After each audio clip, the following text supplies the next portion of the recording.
Assalamualaikum warahmatullahi wabarakatuh. Ketemu lagi dengan saya, yaitu Ibnu Sabil. Nah, kita sekarang berada di tempat diskusi ya, kelompok 2.1 Diklat PKA atau Diklat PIM 3 Kota Banjarmasin 2023. Pada saat ini kita akan membahas tentang masalah stunting. Kenapa masalah stunting? Yuk, kita punya narasumber, ada 4 narasumber. Mari. Baik, permasalahan stunting ini menurut Presiden Joko Widodo ya harus 14% diturunkan di Indonesia. Nah, ini menjadi tantangan bagi kita semua bagaimana penurunan stunting yang ada di Indonesia. Ya, seperti saya sebutkan, saya memiliki 4 narasumber pada hari ini. Nah, ini ada dengan Ibu Nurul. Ya, Ibu yang cantik ini memang ahli dalam perencanaan. Oke, selamat sore Ibu Nurul. Sore. Sehat ya, Bu?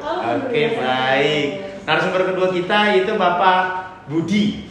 Ya, Bapak Budi ini adalah pakar sosial ya di dalam diklat ini. Nah, narasumber ketiga ini kebetulan belum bisa datang ya, dan narasumber keempat juga nanti kita akan coba kontak mereka, yaitu Bapak Riang, itu sebagai ahli di dalam pemerintahan, dan yang keempat adalah ahli dalam kesehatan. Tentunya ini sangat berkaitan sekali dengan penanganan stunting. Nah, Bapak Ibu ya yang ada di depan ini adalah sebagai peserta di dalam diskusi kita pada hari ini. Nanti mungkin kita bisa dialog dan diskusi. Terima kasih atas kehadirannya Bapak Ibu. Assalamualaikum. Waalaikumsalam. Oke, baik. Ya, oke, baik. Kita langsung saja untuk menghemat waktu. Ya, Ibu Nurul ini. Bagaimana ini tentang stunting Ibu Nurul? Coba. Oke, kalau kita bicara stunting, stunting itu merupakan permasalahan yang mulai dibicarakan di topik nasional ya. Oke. Sampai ke daerah, sampai ke tempat kita tentunya. Di sini perlu komitmen. Jadi kita kalau bicara masalah stunting, mengatasinya kita bicara masalah dari akar masalah. Masalah bicara akar masalah. Saat bicara akar masalah, kita akan ketemu dengan permasalahannya. Jadi yang pertama mungkin dari sisi kualitas data. Kualitas data ini mutlak kita perlukan dalam rangka penanganan stunting. Bagaimana data itu bisa valid, itu jadi permasalahan pertama. Kemudian kita beranjak ke permasalahan kedua, yaitu ada beberapa program dari pemerintah itu masih belum tepat sasaran. Tentunya tadi dari masalah data turun ke permasalahan pelaksanaan, kemudian kolaborasi juga. Kolaborasi untuk penanganan di lapangan itu atau integrasi berbagai stakeholder untuk penanganan itu belum sepenuhnya terintegrasi.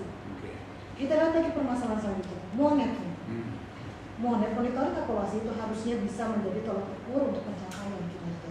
Oke, baik. Ya, berarti ini penekanannya bagaimana sistem di dalamnya ya. Betul. Jadi mulai perencanaan sampai ke evaluasi. Baik, kita akan menuju ke pakar sosial dulu ini. Selamat sore Pak Budi. Sehat Pak Budi? Sehat. Oke, baik. Nah, ini saya senang ini dengan Pak Budi ini yang selalu sehat, selalu bahagia terus menerus karena Bapak Budi ya. Baik Pak Budi, ini bagaimana tentang faktor-faktor penyebab ini kita harus menangani masalah stunting ini? Silakan Pak Budi. Baik, penyebabnya mungkin ya dari faktor menurunkan stunting ini. Salah satu penyebab yang menurut saya pertama itu kualitas, artinya kualitas SDM kita ini yang masih di bawah standar. Di samping kualitas juga kuantitasnya belum sepenuhnya terpenuhi. Nah, selanjutnya mungkin dari faktor anggaran juga belum begitu maksimal untuk memfokuskan pada program penurunan stunting ini. Selanjutnya metode penanganannya. Artinya metode penanganannya ini mungkin dari segi perencanaan dan data tadi masih belum valid. Artinya program-program yang akan kita tangani ini penanganannya seperti apa, sasarannya seperti apa. Nah, yang terakhir mungkin masalah sarana dan prasarananya. Jadi prasarananya ini masih belum memadai, dan lagi mungkin ada fasilitas-fasilitas yang memang sudah ada cuma mengalami kerusakan mungkin. Nah, seperti itulah kira-kira Pak. Oke, baik ya. Jadi memang penyebabnya faktor dan sebagainya sudah disebutkan oleh Ibu Nurul sama Pak Budi. Nah, sekarang bagaimana nih pemirsa kita untuk menangani masalah strategi ini? Nah, teman-teman yang ada di depan juga, kita perlu memecahkan strateginya bagaimana. Baik, kita akan coba menghubungi dengan Bapak Rian Utama dulu ya. Beliau ini pakar daripada pemerintahan yang ada di Kota Banjarmasin. Baik, kita coba hubungi beliau ya. Baik, kita coba narasumber yang ketiga ya. Kita mau hubungi narasumber ketiga. Oke, mudah-mudahan ini bisa. Halo Pak Rian. Apa Pak Rian? Ini adalah narasumber kita yang memang ahli di dalam pemerintahan tentang masalah stunting tadi ya. Bagaimana tentang strategi Pak Rian? Kadang-kadang Pak Rian? Iya. Ya, baik Pak Rian. Tadi sudah dibahas tentang masalah penyebab faktor stunting dan lain sebagainya dengan narasumber Ibu Nurul dan Pak Budi. Nah, sekarang Pak Rian, bagaimana menurut Pak Rian strategi-strategi ini di dalam penanganan stunting? Silakan Pak Rian.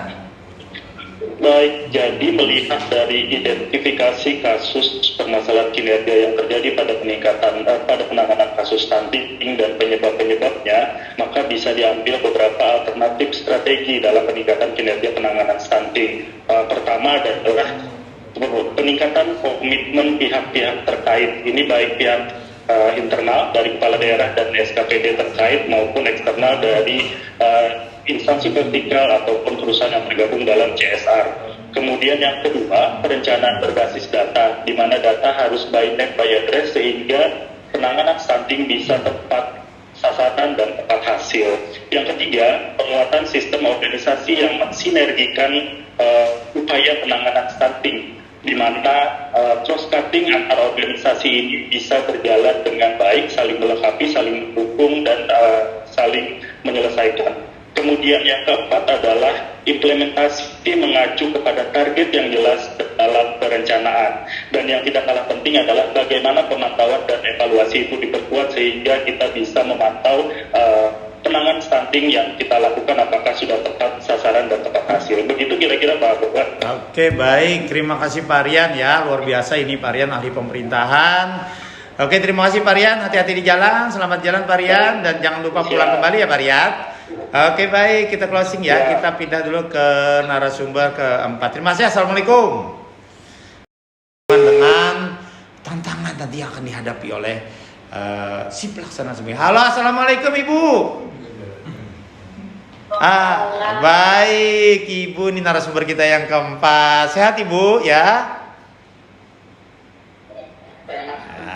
Oke, baik Ibu ya, ini kita langsung saja. Tadi sudah dijelaskan bagaimana faktor penyebab, faktor sebagainya, termasuk juga strategi. Nah, sekarang menurut Ibu ini sebagai narasumber keempat, apa sih tantangan dari kita ya dalam penanganan stunting selama ini yang ditargetkan oleh Jokowi itu 14% ya yang harus turun di Indonesia. Silakan Ibu, ini pakar dari kesehatan di pemerintah kota. Silakan Ibu. Ya, terima kasih Pak. Memang ada tantangan-tantangan yang akan dihadapi dalam penerapan strategi. Tadi 14% ditanggung kedua di sudah mengangkat. Yang pertama mungkin kita dari regulasi ya. Dari regulasi apapun yang kita lakukan memang harus ada regulasinya. Kemudian kita juga biasanya ada board eksternal, masyarakat, memang sektor yang terlibat. Itu yang penting adalah tujuannya sama, lalu ditekan inputnya. Kemudian yang ketiga mungkin dari pemberdayaan masyarakat supaya kita tahu nggak bisa misalnya kesehatan aja yang menangani, itu harus kemudian juga adalah pemberdayaan masyarakat. Kalau mereka tinggi lah pemberdayaan masyarakat, berarti insya Allah pasti cepat juga untuk menangani.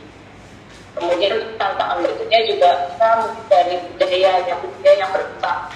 Budaya yang berkembang ini sebenarnya macam-macam. Kita budaya yang masuk dari luar, kita juga pengembangan teknologi. Ini bagaimana kita mengambil sesuatu dari positif yang pada saat kita menghadapi tantangan itu dari positif, maka insya Allah justru itu akan menjadi kekuatan kita. Mungkin itu Pak Sabil. Oke, baik, terima kasih Ibu ya. Hati-hati di jalan Ibu. Semoga sampai tujuan ya. Assalamualaikum, sehat selalu Ibu ya. Baik ya, oke. Bekerja untuk penanganan stunting dan mudah-mudahan kita harapkan dalam penanganan stunting di target Presiden Joko Widodo tanggal 14 itu dapat tercapai dan kita berusaha, ya. Demikian penyampaian dari kami. Mohon maaf jika ada kesalahan, kekhilafan dan kekurangan. Terima kasih kepada peserta yang sudah hadir pada malam ini. Terima kasih kepada Ibu Nurul, Pak Budi, juga Pak Aryan sama ini. Semoga sukses selalu. Assalamualaikum warahmatullahi wabarakatuh. Banjarmasin, Ba Iman adalah kita.